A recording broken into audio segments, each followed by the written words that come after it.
Morning everyone, welcome back to another video. My name is Sk and I'm a dairy farmer from Saskatchewan, Canada.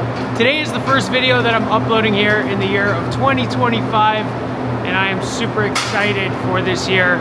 It's looking like it's going to be a sweet year for us. And yeah, it's nothing different. We're all going to be doing everything the same as last year, but you know, it is a new year. So anyway, we'll talk more about that later on in today's video, what our plans are for 2025.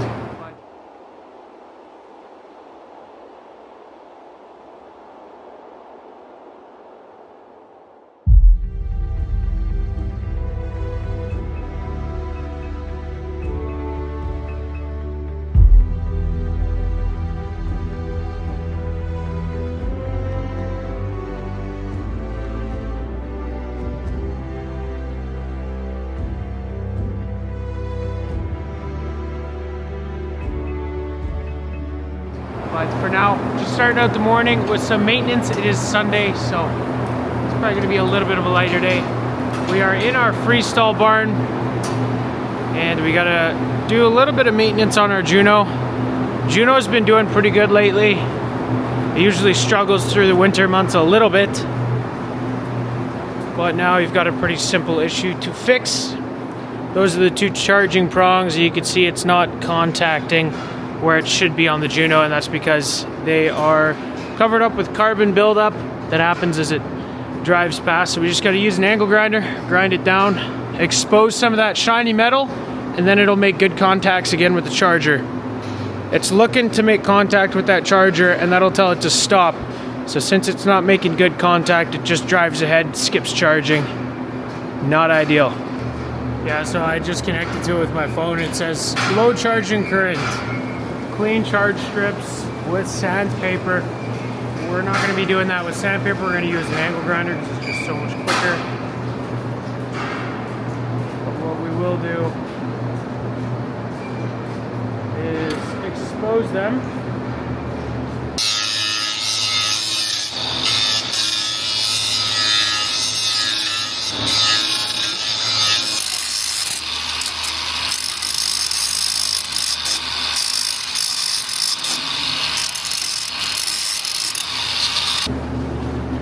Now we'll just throw that back on the charger there, and I think that should be the end of those issues. So I'm going to pack it on the charging strips, and you'll be able to see it spark up. And that's constant sparking every time it lands is what causes the buildup, but it's a little maintenance thing you got to do every couple months.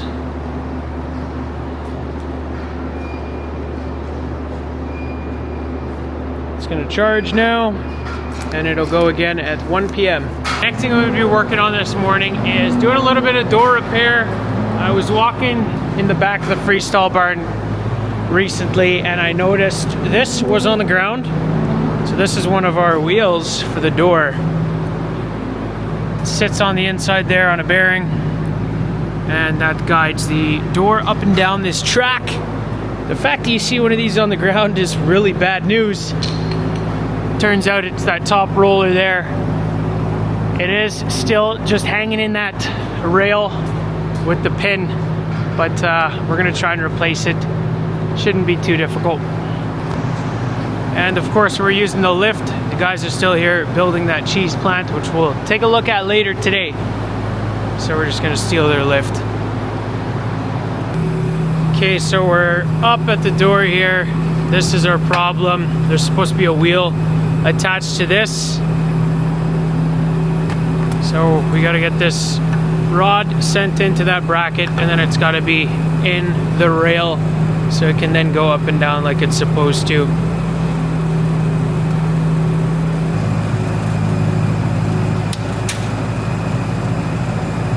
Okay, well that's move them off.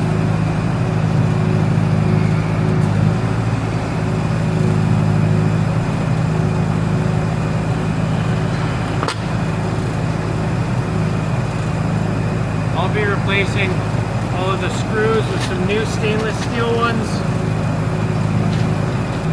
Okay, we got her back in there. And folks, it ain't pretty, but it's gonna do the job. I screwed a bolt out of here, out of here, out of here, and out of here, and all of those bolts snapped off. So where is one of them? I think I just threw them to the ground, but they were just snapped off, and you could see they were rusted, so they were snapped for a while. So I couldn't get bolts in those holes anymore, so we just put them on top, and they're still going to hold that bracket down and keep it in place. So not ideal, but it'll do the job. This door should be good now. We got a new wheel in there. The next door we're going to be working on is this one pack door. We got one wheel out of the rail up there. The wheel is still there, so it's better than the other door. And then we also have another bracket that we got to put together here. You can see that one's loose. She's hanging down. I'm aiming at the wrong one. That's the one that's got the problem, so we'll get that sorted as well.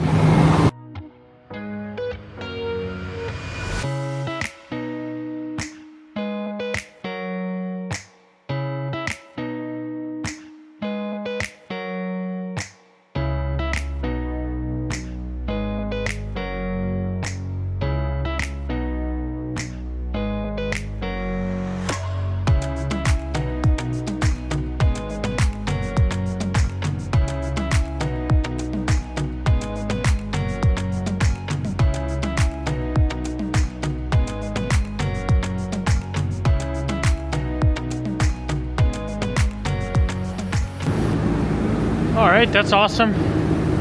Got this door tuned up again. Clamp is good. Wheels back in that rail. That one was quite a bit easier. Just had to ram it in there. So cool. We're done with those little maintenance things in the barn. So I figured I'd give you guys an update on the cheese building and the calf barn. Calf barn's done. Cheese building still in progress. Let's go check it out. It is heated. We've been heating it up with this diesel heater, which has been expensive, but at least it can continue with construction in here. So this is what it looks like. I think I have some clips of the concrete getting poured for these walls, but you can really start to see the layout to the building now. Plumber's been here all week. There's so many floor drains. Every room has a little floor drain.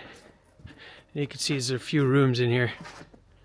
Now this is going to be the washroom, so there's a bunch of stuff going on in here. But even that back room has a drain. Center room, that's the actual cheese processing room. So that's been a task to get everything plumbed in, to say the least. Those guys were busy here for the whole week doing this, so looks like they did an excellent job. So that's sweet. So yeah, that's the progress on the cheese building. It is going slow, but construction can't beat the equipment showing up, which is going to happen, I think, towards the end of April. So as you can probably tell, we're just going to have to hurry up and wait with a lot of stuff. But is what it is. Steady progress, better than no progress. We'll get her done.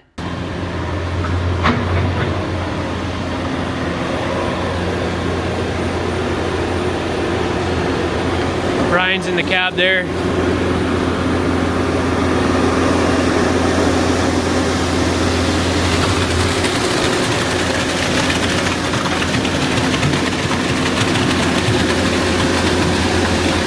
Concrete truck's parked just outside. And this is a little auger bucket that they use to move the concrete.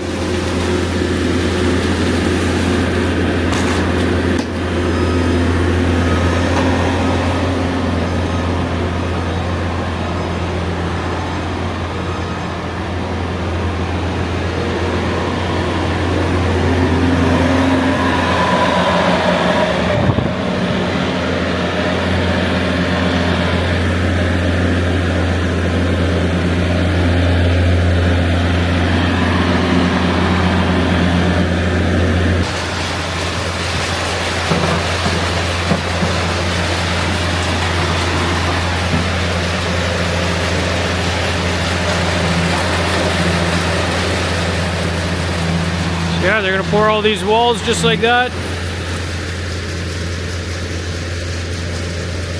Fun stuff.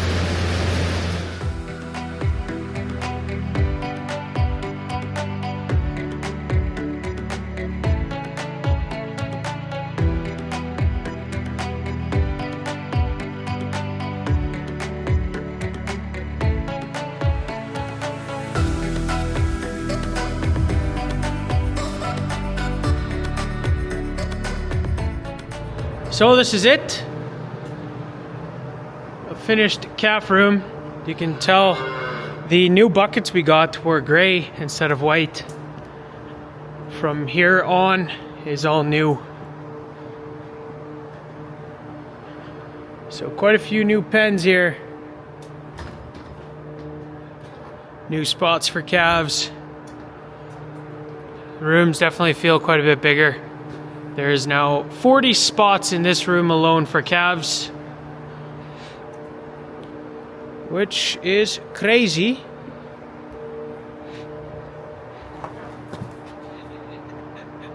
What's up, man? Although 40 spots is a lot, I believe so far into January, today is January 26th, I believe, we've had 46 calves, so I don't think we're always going to have that many calves, but that is a lot of calves in 1 month. So this is the other extended calf room. We just did the 2 on the north side of this calf barn. So this one will also hold a total of 40 calves now. Now we got to finish putting panels in, putting the gates on, the bucket holders on the gates and that sort of thing. So got to hunker down here. Dad and I kicked out the calves yesterday, so Neline's going to come in here, pressure wash it, clean it out this afternoon. We'll finish putting the panels in, and then this room can also be filled. And that's when we will be fully utilizing the calf barn extension of last year, is when this room is full of calves. So that'll delay us from cleaning out the next room, probably 3 weeks or so. So yeah, calf barns are so goed als klaar. Nice. And then of course the other thing we're incredibly excited about for this year is the crop season. If we continue to get the amount of precipitation we've had so far through winter into spring and the early summer months, we could grow another sweet crop again this year. Last year was good. I'd say that was an average crop for around here, slightly above, but we have more potential. We did dry up there at the end of the crop season, so hopefully it just continues to rain this year. We've been having quite a bit of snow. There is an insane amount of snow on the ground right now. Everywhere you look, there's snow piles. There's at least 2 foot sitting everywhere, probably more in most spots, and some very big snow drifts out in the field. So hopefully that moisture keeps coming through. I know it's a lot of work now in the winter, but pretty much don't want the tap to shut off anymore. Just let it snow. The fall rye, we have 560 acres of fall rye that's seeded right now. All this snow contributes to that start as well, so we're pretty optimistic about the crop season we could have looking into 2025 based on how much snow we've been getting. So just stoked, just feeling good. Demand for milk has been keeping up here in Canada, so looks like we can produce some more milk too, produce some more crops. Yeah, hopefully we're just out of that drought. The last 4 years there before last year was brutal, dry, minimal rain. Last year we had a taste of a good amount of rain, and hopefully that just continues. So that's kind of the plan for 2025. Otherwise, just business as usual. Don't change it up. Keep producing milk, grow a little bit of grain on the side, start selling some cheese. That's the plan. Hey, it's the afternoon now. Dad and I are gonna go put some bedding in the corrals. It's an absolutely awesome day, right around 0 degrees Celsius, so a little bit of snow is melting where the sun is hitting. We've been getting spoiled this winter. It's been pretty easy going. I don't want to jinx it because we could still have 60 days of brutal winter ahead of us, but so far, so good. We'll get that tractor pulled out of the shop, let it warm up a bit, and then we'll go put some straw in those corrals.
Well, that is going to be it for today's video, guys. I hope you enjoyed. If you did, be sure to hit those like and subscribe buttons down below. Check out the Instagram at SaskDutchKid, and I hope to see you guys in the next video.